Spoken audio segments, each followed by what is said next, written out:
Welcome to episode 287 of the Brainy Business, Understanding the Psychology of Why People Buy. In today's episode, I'm excited to introduce you to Dr. Rob Cross, co-author of The Microstress Effect. Ready? Let's get started. You are listening to the Brainy Business Podcast, where we dig into the psychology of why people buy and help you incorporate behavioral economics into your business, making it more brain-friendly. Now here's your host, Melina Palmer. Hello, everyone. My name is Melina Palmer, and I want to welcome you to the Brainy Business Podcast. In today's conversation, I'm joined by Dr. Rob Cross. He is the Edward A. Madden Professor of Global Leadership at Babson College and the co-founder and director of the Connected Commons, a consortium of more than 150 leading organizations. He has studied the underlying networks of relationships within effective organizations and the collaborative practices of high performers for more than 20 years. Working with over 300 organizations and reaching thousands of leaders from the front line to the C-suite, he has identified specific ways to cultivate vibrant, effective networks at all levels of an organization and any career stage. He's on the Brainy Business today to discuss the new book he co-authored with Karen Dillon called The Microstress Effect: How Little Things Pile Up and Create Big Problems and What to Do About It. Everyone who's already read my book, What Your Employees Need and Can't Tell You, or has seen one of my talks on change, knows that I focus a lot about the importance of micro moments when working with the brain. The average person makes 35,000 decisions every day, and so it's important to focus on the little things, the micro. I guarantee you, if the microstress effect had been out when I was writing that book, I would have referenced it a ton, because Rob and Karen are talking about very similar stuff in their book. It's all about the little things that add up throughout the day and our whole lives, creating a type of stress that flies under the radar until it sneaks up on us in a way that can be pretty rough to endure. They've unlocked the phenomenon of microstress with tips on how to spot it and its ripples and how to combat it in their fantastic book. And I'm excited to have Rob here to share some of that with you on today's episode. Really quick, before we get into the conversation, I want to be sure you know that there are links in the show notes for everything, including related past episodes, links to articles and books, including The Microstress Effect, and so much more. It's all within the app you're listening to and at thebrainybusiness.com/287. Now let's jump right in. Rob Cross, welcome to the Brainy Business Podcast. Thank you so much for having me here. Oh, yeah. Well, so excited to talk about microstress, which I guess it seems weird to be excited to talk about stress, but I don't know. Do you get excited thinking and talking about stress? I get excited seeing people's reactions to the ideas and getting them to reflect on a lot of the small moments they have that they can take control of. I think our brains are not wired to remember all the small moments. We think about the big things. And as a product of that, we end up leaving a lot of possibilities on the table to have an impact on our well-being. And so I think that's the thing, is just seeing people's reactions to thinking that they actually have some agency, over the ideas that's been most impactful to me. Oh, yeah, for sure. All right. Well, and that totally went on the tangent of not what I told you I was going to ask first, which is just if you can share a little bit about yourself and your background for people who aren't yet familiar with you. Yeah. So Rob Cross, and I teach at Babson College, and a bigger part of my role is directing research for a group called the Connected Commons. So that's a group of about 150 organizations now that they sponsor research into ways of looking at networks and relationships in organizations. And so we've been at that for about, 23, 24 years, worked with a little over 300 organizations. And that's what has led us into, with one program of work, understanding some of the relational drivers of what creates a happier person today, and kind of things that people are doing to navigate such a hyper-connected world.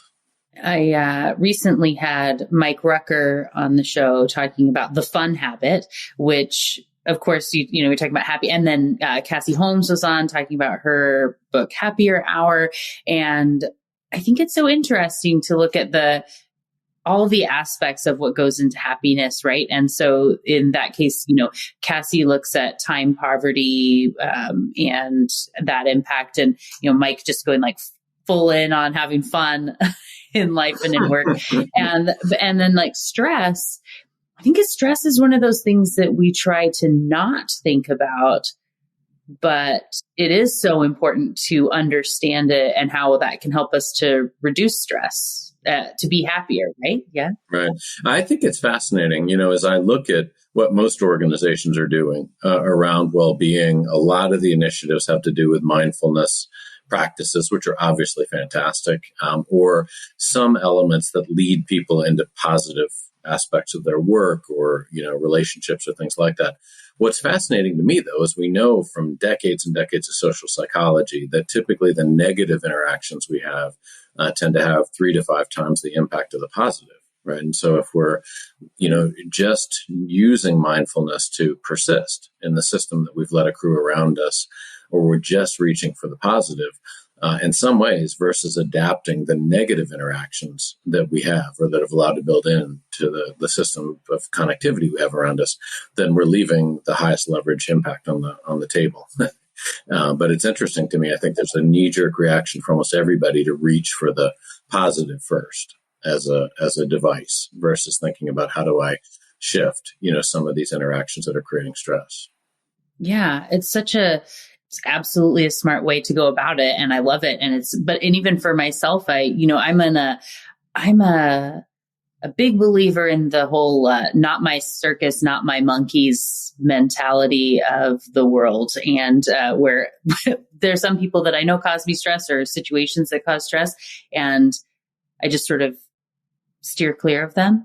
But sometimes they still creep in, right? They're still there sometimes. So understanding more about it. And like you said, that 3 to 5 times the impact, you think about, you can try to willpower through and be just a smile and, the grin and bear it piece, but that just, we break at some point, which the book highlights some of the, I don't know if we would call it, I try not to say overachiever because I think we're just achievers here in this world at whatever level we're supposed to. But, can you share a little bit about how the work you did made its way into the book and understanding microstress? Sure. So I'm lucky enough with the consortia that I run. We've been studying high performers, by mapping network analytics inside large groups and organizations, and then getting separate performance data for some time. So that allowed us to come back in and say, okay, here is how more successful people, if you define success as performance, are connecting. And I was lucky enough that people in my consortia were very interested in saying, okay, we love the high performer work, but we also want to understand people that are just happier, in what they're doing. They're scoring higher on measures of thriving or resilience or psychological well-being or life satisfaction or things like that. And so it really led down a path of thinking carefully. I mean, we know there's tons of evidence right now that the negative relationships, in people's lives have a disproportionate impact. Lack of positive relationships, has been equated to the same mortality rate as 15 cigarettes a day. It's tied to obesity, stress, blood pressure. I mean, you name it, right? And yet, despite all that, the best advice that most of these places come out with is you need a couple of close friends. At the heart of it, it's like you need a few close friends, and that's hard to process as a busy executive, right? And to know, okay, what does that mean? Especially mid-30s, if life and work is taken off, and I don't have the space, right, to kind of spend in the same way. So, what we focused in on from there was a set of ultimately 600 interviews I've done across a couple of different projects. First to say, well, what are the ways that relationships in our lives are likely to impact our well-being, right? Not all of well-being, but the ways the relationships and the interactions in those relationships affect us. And so the initial focus was very heavily around that. And it was really looking at how connections impact us and our pursuit to be physically healthy, how they affect the way in which we grow in and out of work, the way in which we experience purpose and meaning in our lives, and then our resilience. So resilience is a great example, right? Everybody, in large part, they equate resilience as something they own, right? It's grit, fortitude, things like that. But if you ask 600 people about difficult times in their lives, setbacks of, I didn't get the promotion up to my spouse died of pancreatic cancer, and then you focus in on not what did you do to get through, but rather how did you fall back on others? And what did you get from those people? You see, there's actually 8 really predictable things that we get from others if we have the connections in our lives, right? If we don't, then you go through that experience alone and more miserable, and it's just flat out harder, no matter what you do. But if you have those connections and you know how to use them, which is the second thing that's actually quite important, you make it through. So that's what we were looking for. And then we kind of stumbled into the stress idea. In the very first interview, it was this lovely British life science executive, and she was telling me a story. I just said, can you tell me about a time in your life where you were becoming more physically healthy, right? At whatever level that means to you, just you were on a trajectory that was positive from a health standpoint. And she said, well, Rob, and she said it in a great British accent that I won't try to emulate, but she said, Rob, I was, in high school, I was the one that dodged gym at every chance I could. I wanted nothing to do with physical exercise, climbing ropes, running around a gym, everything else. And she said that worked for me up to about my mid-30s, right? And then my doctor gave me a fairly stern warning.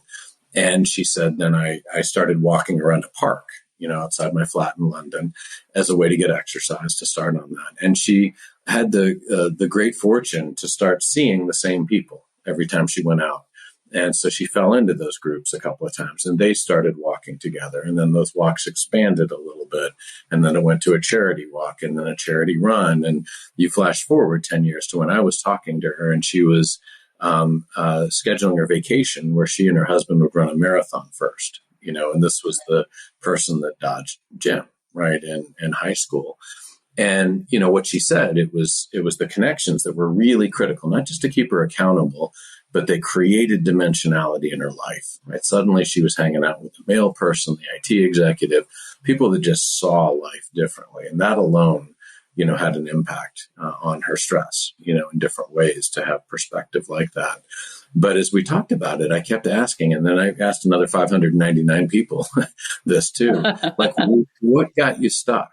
What was it? And every single person I talked to at one point or another could describe periods of their life where they went along 3, 5, 8 years and suddenly woke up and said, I'm not where I should be, and it was never the big things, it was always the accumulation of small that was creeping up kind of day to day, week to week, in ways that our brains sometimes don't register. We don't go into the fight or flight response, but our bodies are absorbing it. So we end the day exhausted and can't quite put a finger on what happened. And so that was really on the stress side of the equation. That was really the first kind of pointer to it as being something important when she couldn't tell me what got her in trouble, right?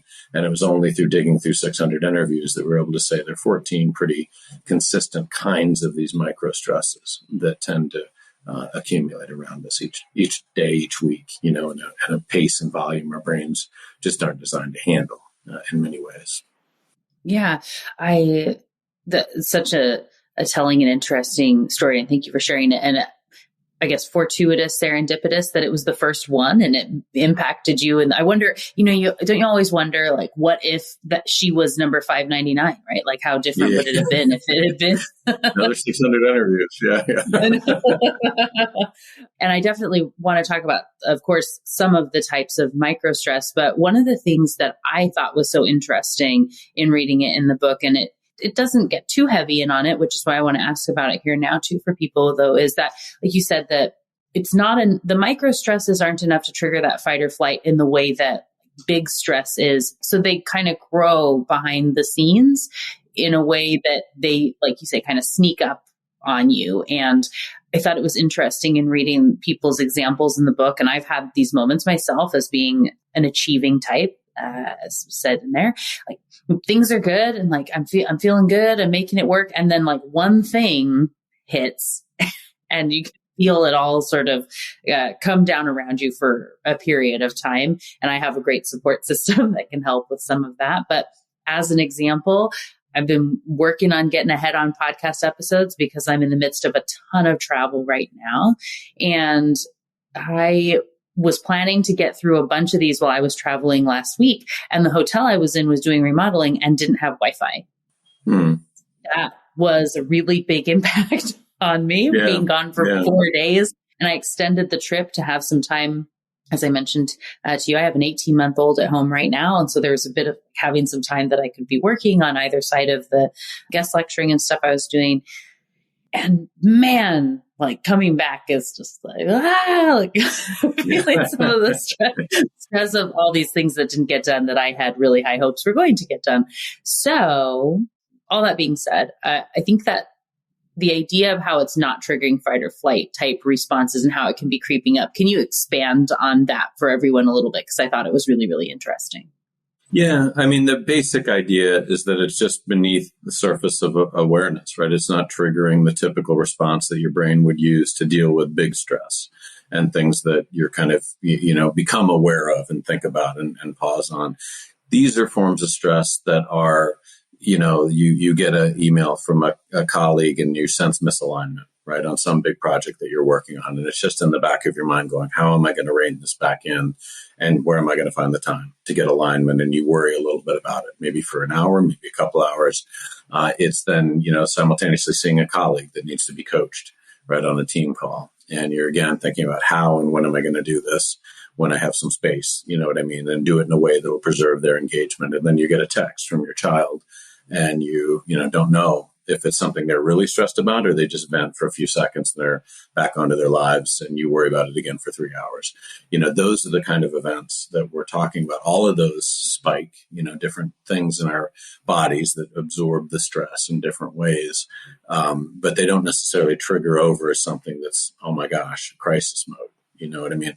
The problem though is, when you magnify all the ways that people can get to us today across the phone, the email, the instant messaging applications, the team collaborative spaces, so many modalities means ultimately, and as well as the increased interdependency of the work, that we're just susceptible, to so many more of these than ever before. So you get hit with 20, 25, 30 of them in a day and you just end up exhausted, right? And can't quite, again, put a finger on what just happened.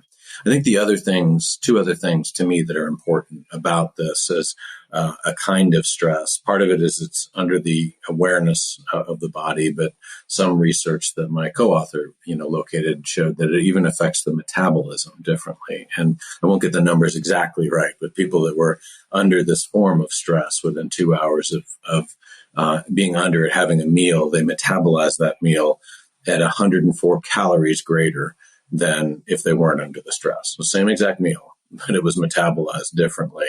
And that accumulates, and if you take that forward through a whole year, that can be 11 pounds in terms of, difference. So it's things that are hitting us, on a bodily basis that aren't necessarily in the same category as oh my gosh, my boss is a jerk, right? Or this client's being unreasonable or things like that.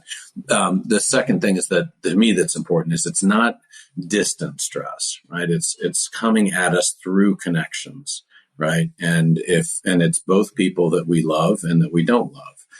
So conventionally we think of stress as the unabating workload, right? Or whatever. And it's more about, to me, the fact that if something comes to me through a connection and it's somebody that I don't like, then that creates more stress than just some abstract thing on social media, right? Or the news or whatever.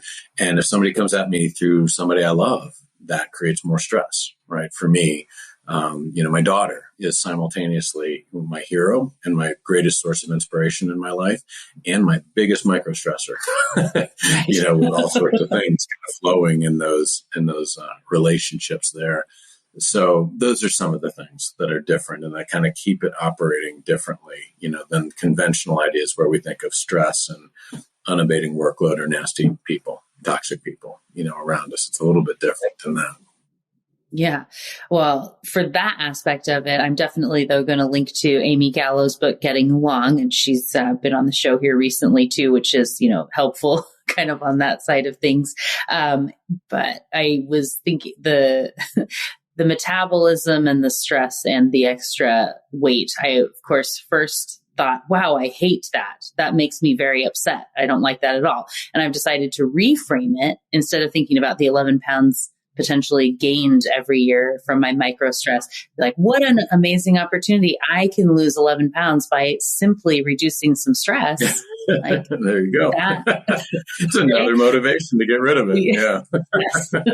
Reframed, nailed it. All right. Yeah. So, but moving from that, you have some really great charts in the book that show, I think the deepest it gets in there is you get into like a tertiary level of some of the stress, right? But can you share a little bit of, an example of, like you said, it's the email from somebody at work or the thing that happens here, and then what that does to the team, what that does, these other aspects. Yeah. There's definitely cascading that happens that people don't oftentimes think about. So the one of the microstresses, for example, and there's a category that have to do with things that drain our capacity to get done what we have to get done.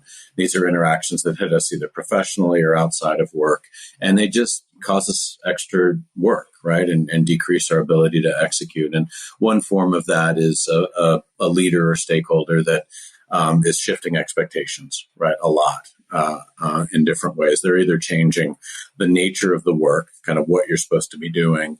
They're changing the performance expectations of kind of what the goals you have to hit, or they're just showing up differently emotionally from point A to point B. And everybody's had that happen, and you kind of cringe at it. Nobody likes it. And you get that part immediately. What they miss a lot of times is that often, if you've gone down a certain trajectory based on your first understanding of what you were doing, you have probably negotiated with 5 or 6 other people to get help from them.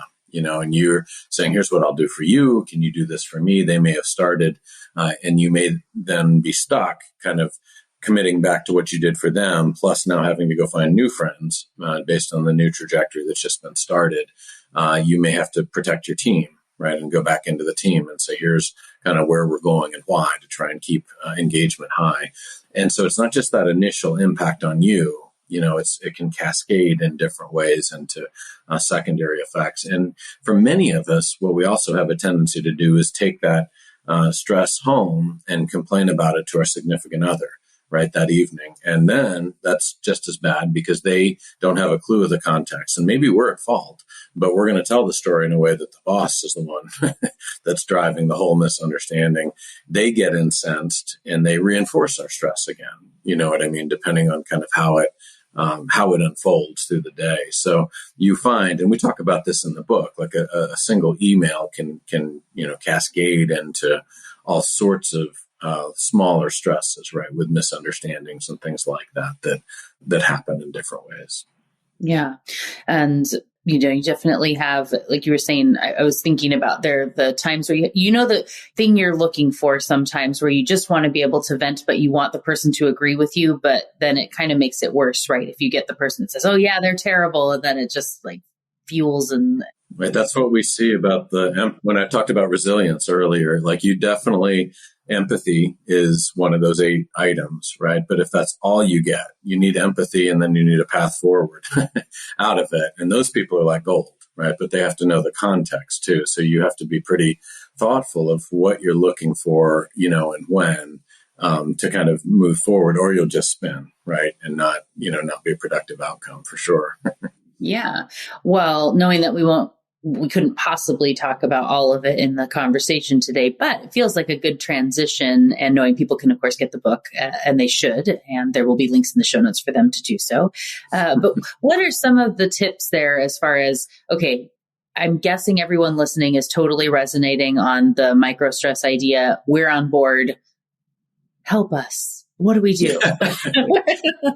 With the time we have, let me say what I think is, if you call it a money chapter, kind of the summary chapter in the book, it's kind of the chapter that links the front end and the back end. So the first 4 chapters kind of talk through, here are the 5 categories of microstress in terms of drains to capacity and tactics, right, against them. And then here's the set around emotional drains. And then here's a set around value, challenges. To me, the way I'm seeing people get a lot of traction on it is there is a table that's set up in chapter 5, where we're really asking people to look down the first column, and it lists all 14 of the microstressors. And then across the top of this table are where they're coming from. You know what I mean? So it can be a boss, colleagues, loved ones. There's a set of categories of people across the top there. And what I get a lot of traction out of, and I hear a lot of people are bringing into coaching relationships or team building, workshops, is to just take a couple of minutes and go through that table or draw it out yourself, if you want, and answer 3 questions. The first pass, go through and say, what 2, 3, 4 of these have become systemic enough in my life that I should be doing something about it, right? It's not a one-off thing. It's a pattern that has persisted that I can adapt and actually have a pretty positive impact. And I'll come back to a story on that, maybe after I explain this table to give you a sense of what that might mean. And every time somebody does that, they go through this and they're like, Rob, I can't get this down to 3 or 4. I need 10 or 15. And you're like, no. If it's everything, it's nothing. Get 3 or 4, right? That you can actually hone in on, take some concerted action on. And the impact is, again, really significant because remember that ratio, again, 3 to 5 times the impact. We're moving the negative to leaning into the positive. Then I'll have them go through it again. And I'll say, okay, now I want you to think about what stress you're creating for others. And if it's a big group, where we're polling and, 1,000 people virtually, the fascinating thing is, number one, you feel the pause because everybody's like, oh my gosh, I caused this stuff. And then the funny thing is when you poll, what you find is that the poll of what they're experiencing in most organizations is very, very similar to what they're passing on to others. And so it becomes kind of an interesting question to say, how do you stop that? And I think what was most telling to me in all the interviews is that the stress that we create a lot of the time boomerangs back on us in a different form, right? So we lean on an employee too hard in a way that we shouldn't because we're stressed. We don't give them enough direction. They start to burn out. They give less effort, right? And they don't show up as well. We lean on our child too hard, right? For a bad grade, right? And suddenly you've got belligerence, you've got distance in a way that connection was happening well. So that's the second pass through, is to try and say, okay, where are you causing this? That if you could just adapt what you're doing, less would be boomeranging back in different ways. And then the third for me, and I think the most important skill, is really thinking about where am I getting down in the minutia too much, right? And I, as an academic, that's what academics do great, right? They just get into the weeds, deeply.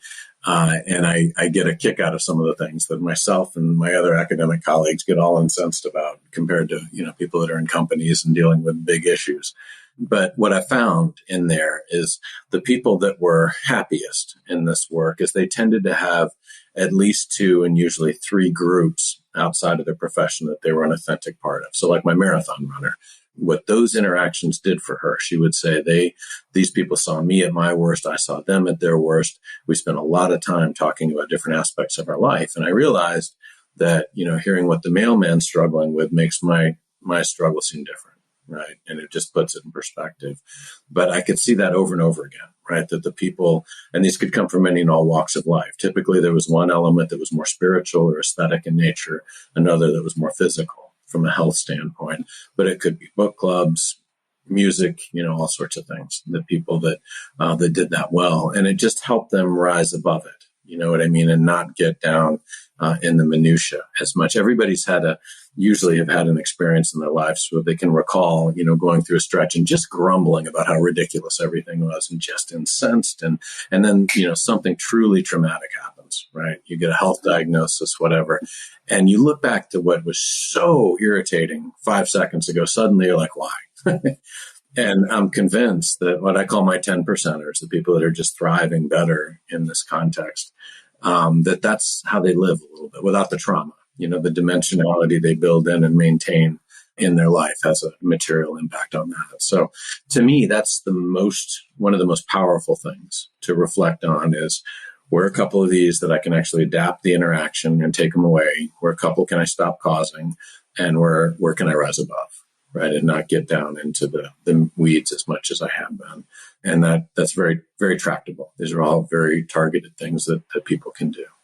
Yeah. And I really love that approach to first start with, it's easy to see the problem in others. And then as we get through some of that and then go, okay, but Like there's stuff you're doing that's perpetuating this problem. And, like you were saying, often people that say that they hate drama and gossip, maybe over dramatizing gossip a little bit, right? And so there's a reason people come to you for that gossip, right? And there was an example of someone in the book that accidentally got sucked into the drama of somebody else at work, and it's like, how do I get out of this now? Right? That I'm their go-to person. I don't know how to get out of it. Right. And that's especially if it's embedded in a set of connections, you know what I mean? It starts to kind of create a vacuum for you. Super simple example from my own life is I had a daughter that was a very skilled tennis player in the junior. She was top 50 or something, somewhere close to that in the country. So we traveled a lot together. I know nothing about tennis, but I'm like chasing her around the country, trying to be supportive. And as a product of that, she came to rely on me a lot, when things weren't going well. Like we would talk things through. And it was great. We have a wonderful relationship on many levels. But an interesting consequence of that is that she just got used to anytime anything was bugging her, she'd send me a text and, let me know. And this is into her adulthood, at this point. And it took us, in writing this book to realize that what was literally a 2-minute, this is going on in my life thing to me, I worried about for 3, 4, 5 hours. And at one point, just over a glass of wine, I said, Rachel, cut it out. You're killing me. And we're laughing about it, and it's not like she doesn't come to me now, but she knows that, okay, if something doesn't matter, I just need to not pass it on, right? But the second something does matter, she knows I'm there. That has changed my life. Not, massively, but incrementally every day. Now I don't have that in my life. So that's the kind of thing I mean. There's a lot more control over some of this that we have that we just pass right by constantly because we're thinking, we're off to the next thing, or it just doesn't feel like a big deal, or we don't complain about this or whatever. But if you go after like 5 things like that, and you just shape the nature of the interaction or distance yourself between those interactions, whatever you need, it has a big impact on kind of how you feel day in and day out. Oh, definitely. I had mentioned to you in our pre-chat a little bit that, so my second book is called What Your Employees Need and Can't Tell You. I talk a lot it's about change at work and how the impact of too many decisions and stressors and deadlines, it impacts our decision-making, our ability to be creative, our focus on the status quo, so many things. And you had talked a little bit about all the Slack chat, the text, the this, the that. And so when I talk about it in my book, I talk about how there's this inclination of like, oh, I should just ask them this thing, or someone's in the meeting and you like brain dump all the stuff on them and then expect them to do something that's difficult after you've, unloaded all of this on them, or you just do the quick Slack, quick 5. Do you have 5 minutes? The email that's not ready and all the follow up back and forth of stuff that just adds up in a way that is just not helpful for anyone. And some stats showing that half of the emails we send, people don't understand what we're trying to communicate. And so there's a lot of back and forth, like the full message isn't there. So is it like your office or mine, or is that on Zoom? And like, are you sending the invite, or like, and all the, like, what do they really mean by this request? And I know you have those sort of examples in your book too. And so my recommendation is, be more thoughtful. And if you were to say even like, I get to email everyone today. Like I get to send one email per person, and I'm going to really think about what I need to talk to them about and what matters and why. And that's it. And then I don't get to email them again until tomorrow because it's too much. You'll be, put more into that, but it can actually take less time. And that's a bit extreme. But if you think about it in that way and not just everyone's a text away, it can make a difference. So can have a big impact. Yeah. I mean, I think that what I'm seeing, and this is not this book, but the prior one around collaboration overload, was that the work itself hasn't gone up as much as the collaboration around it over the past 10 to 15 years. And we have allowed the tools to dictate us versus dictating the tools, and so I find very simple efforts in teams, I'll have the leaders just draw down 2 columns on a piece of paper. The first column, I want you to write down all the ways you're collaborating in your team. And usually it's 6 to 9. It's a lot more than we think across meetings, email, IM, team collaborative spaces, things like that. Then the second column will say, okay, here's 3 norms that you want to start doing, positive norms. So maybe it's bullet points versus full paragraph text, in emails. So you're not forcing people to read 10 paragraphs where they hide what they want in the 9th. And then last column is here's 3 things you're going to stop doing, right? So unnecessary CCing behavior. We're not going to write an email at 10 o'clock at night. If we have to write it, then we're going to send it the next morning on a delay so we don't start the always on culture. But what I find is that just getting, and then, agree on that grid, take it into your team, say, how are we going to work differently? And just abide by using these things this way. It has a huge effect on taking down the collaborative footprint of the work, and things like what you're saying, maybe 2 emails a day, right? Or 3 or whatever it is. But you just say, okay, we're not going to make this tragedy of the commons happen, right? Where it's, things just assume that this is an unlimited resource of everybody else's attention. That has a bad impact for sure. Right. Yeah. And there's so many not thoughtful enough emails out there when how much that gets lost. So I give the example in my book of a previous boss. I got an email at 10 a.m. on a Thursday that said, we need to talk, be in my office at 2, which is the worst email I've potentially ever received, right? I'd only worked at this company for a couple months. Well, it could be a promotion. Yeah. Yeah. So here's what it was, right? So I spent 4 hours stressing about it and looking at every project I had been working on and every person I was talking to, texting and getting ready for the fight. I get in there and she motions for me to sit down and says, hey, I'm going to be out of the office tomorrow and wanted to let you know I'm putting you as the email in my autoresponder in case you end up getting some messages. And that was it. All right. Good talk. Right. Yeah. Yeah. And I'm sure we talked about other stuff in that meeting. No idea what they are. But even when I was rewriting it for the book 10 years later, I felt my blood pressure go up just thinking about it because it was such a jarring experience. And this was just how this person communicated, and a slightly more thoughtful email of maybe 2 minutes longer thinking about it that says, hey, I'm going to be out tomorrow. Do you have some time to talk about it at 2? Right.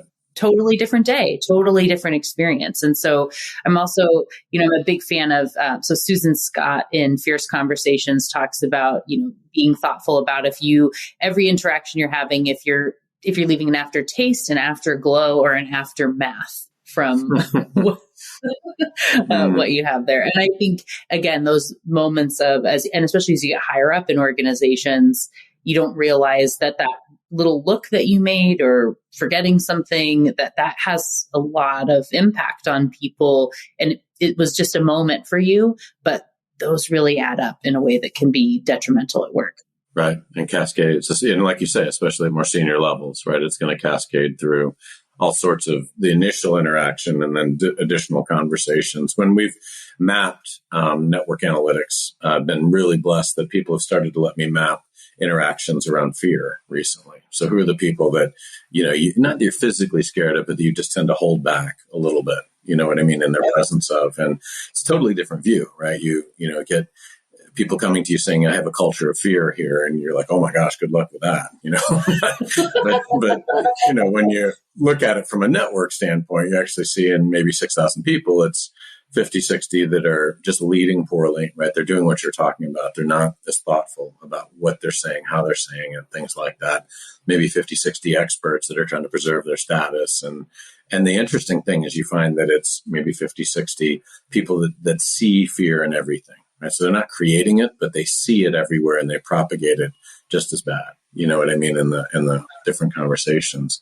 So to me, that's been really fascinating, right? Because it's the interactions that you can shift, but then if you can also see who that roughly 150 people is out of 6,000 that touch 80%, then that's a really high leverage way, you know what I mean, to kind of have a broad impact too. Yeah, no, really interesting. You have mentioned, so a couple times you talked about the 14 kind of categories of the microstressors, which won't get into all of them. I don't know if you want to list all of them or not, but are there a couple, just to give an example of what people could be looking at as they're waiting for their books to arrive that they have already ordered by now, I'm sure? Yeah. Please do. Get me off the hot list there. An easy one for me that's pretty common today is we find that I call them small misses, right? So what a lot of times is happening in organizations is people are maybe on one primary team, but they're staffed to 4, 5, 6 other team efforts, right? And everybody is, on multiple different projects or committees or temporary teams, scrums, whatever it may be. And it creates conditions now today, especially where many, many people are trying to figure out which balls to drop, not how to excel at everything. And there's a lot of other factors going into that. But what happens a lot of times is, let's say that you own one initiative where you've got 4 other people on this thing. And because they're all busy, let's say they all show up 95% done for your thing, right? And it's a small miss, right? 5% each, but it accumulates, right? So 5 times 4 is 20% for you. And you end up with that decision of, okay, do I, call this out and set expectations? And I think that is the right answer. I think there are ways to do it, to kind of set the expectations well and to keep those expectations in front of people differently as they go. But, usually it's a decision of, do I work harder through the night and kind of fix this and get it right? Or do I underdeliver? And both of those things create stress, right, in different ways for you. Most people will choose to work through the night, right, work that extra increment harder. And then they're, again, creating their own stress because they're irritated with their teams, or they are letting other people down, their family, people that counted on them, for other things. And the problem with that is when you've done that, you've just taught people that, well, maybe 90% is good enough next time, right? And not because I believe people are nefarious. I go through 600 interviews, and every single one of those interviews, the first 10 minutes, it was rainbows and lollipops, right? Life is great. And then you get down to minute 30 and minute 45, and people are struggling. I mean, everybody is, to kind of hold it all together at work and home in different ways. And so that's what's happening, right? They look for the small moments that they can steal back. And depending on where those outlets are, it accumulates on you, and can create stress in different ways. Another one is lack of trust. And by that, I don't mean mistrust. I don't mean that I don't trust you. I mean that people are shifting across context so much today that we don't have the same sense of understanding of their capabilities or kind of how they work as we would have in times gone by. And so you just end up checking more, right? Or doing other things that you wouldn't necessarily do when you're in a longer term relationship and you're all speaking kind of a secondhand language. So those are some of the 14. They break down into categories that affect our ability to get our work done. I call them drains to capacity. Those that hit us emotionally, right? And that can be conflictual conversations, but it can also be, worry or concern for people you care about, your team, your family, your child, and then kind of value disconnects, right? Where you slowly feel these interactions that may be pushing you to oversell in a situation or to treat people in a certain way, that just are slowly moving you away from kind of who you set out to be. Not huge moments. Again, they're all small, but they accumulate, day to day, week to week, in ways that has a pretty bad impact on us. Yeah. And just important for everyone to remember that those micro things add up, and each paper cut is still a problem in this world. Right. So, and if you can be thoughtful about the relationship that's creating 10% of those, you can focus on that one, like you said, with the table and everything that's in the book, to help with that. One last thing that I was really thinking of before we close out here, I have an episode on counterfactual thinking and an episode on prefactual thinking. These are, the what ifs and why didn't I, or what if only type of thinking that we have.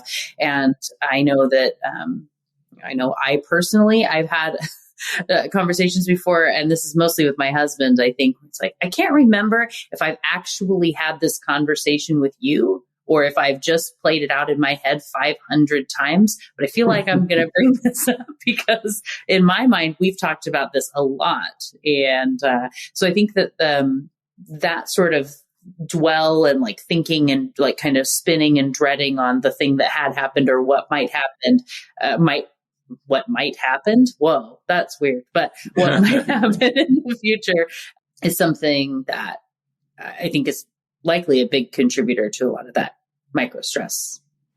Yeah, especially, with concern for somebody you care about, right? And this can be the interactions around you're trying to protect your team, you're trying to protect the bonus pool for your team versus fighting with others.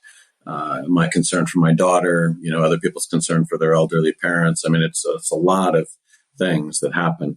That's one way that I see that kind of playing out, in your mind. The other really big one is when it is actually a conflictual conversation that needs to happen. And we tend to really think a lot about it before, in the interaction we're stressed, before the interaction we're stressed, in the interaction we're stressed. And then a lot of times people will replay that interaction, maybe even take it home and talk to their spouse about it as well. And so you get, situations where for some people, just that one interaction is disproportionately consuming from a stress standpoint that I don't think has to happen. Like, I think there's very specific ways to keep, the evidence keep things on the data, do very specific things that usually makes that potentially conflictual conversation actually quite cathartic and good for people in different ways.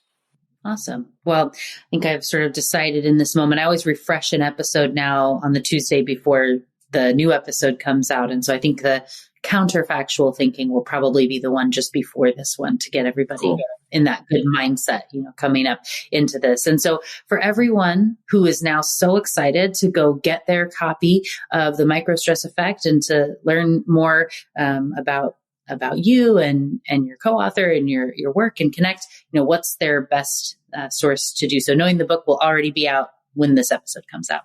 Yeah. So Amazon is obviously a great place to jump into. The other thing I've done on my website, robcross.org, is we've put up a whole series of resources behind this. So there's a set of videos. There's an actual app that you can download that generates a report, lets you kind of work through something in a very simulated way, and helps you to isolate in on a couple of things that you want to go focus on. So there's resources like that are on my website, as well as the ability to get through to the book too. Fun. I'm excited to go. I hadn't seen the app yet, so I'm excited to go check that out. And I think everyone who's listening will be as well. And if we all reduce a little bit of that microstress and then the boomerangs reduce, just imagine how much better tomorrow will be if we put in a little bit more today. Perfect. Well, thanks so much for joining me. It was a lot of fun to chat with you today. Yeah, thank you so much. I appreciate the chance to be here. Thank you again to Rob Cross for joining me on the show today. What got your brain buzzing in today's conversation? For me, I love seeing others putting out information about how important the small stuff is. We've heard people say, don't sweat the small stuff for too long. Yes, in some cases that is true, but in others, those are areas of opportunity. Small stressors in your life and those of people around you can be causing massive amounts of stress in a way that's totally unnecessary. We often don't realize the impact that our actions are having on others and vice versa. I really love the example Rob gave about his daughter and those little offhanded texts that are a sign of their great relationship, but were causing tons of stress for Rob throughout the day. By asking for a slight modification, it can relieve that mental burden for something that likely isn't a big deal for his daughter. It's likely easy for her to not send that random text, and there's a lot of outside value for him in that, so it can make a really big difference. As you look to apply this yourself, what are the things causing stress in your life? Who are the people creating that impact? What relationships or moments will you focus on first? When you pick up your copy of the Microstress Effect, there are charts and mock-ups of questions to ask and ways to work through this so you can really have an impact in your life and on those around you. It's really exciting to think about how this book can be helping so many people to have a little or a lot less stress in their lives. What are you going to try now that you've listened to this episode? What stuck with you as the most exciting opportunity? What was unlocked for you? Come share it with me on social media. You'll find me as the Brainy Biz, B-I-Z, pretty much everywhere, and I can't wait to hear about it. And as we close out the show, don't forget about the show notes, which include links to all those related past episodes and books, including the Microstress Effect, as well as ways to connect with Rob and more. You'll be glad you did. It's all waiting for you in the app you're listening to and at thebrainybusiness.com/287. And thank you again to Rob Cross for joining me on the show today. It was a delight to chat with and learn from you. Join me Tuesday for another Brainy episode of the Brainy Business Podcast. It's going to be a lot of fun. You won't want to miss it. Until then, thanks again for listening and learning with me. And remember to be thoughtful. Thank you for listening to the Brainy Business Podcast. Melina offers virtual strategy sessions, workshops, and other services to help businesses be more brain-friendly. For more free resources, visit thebrainybusiness.com.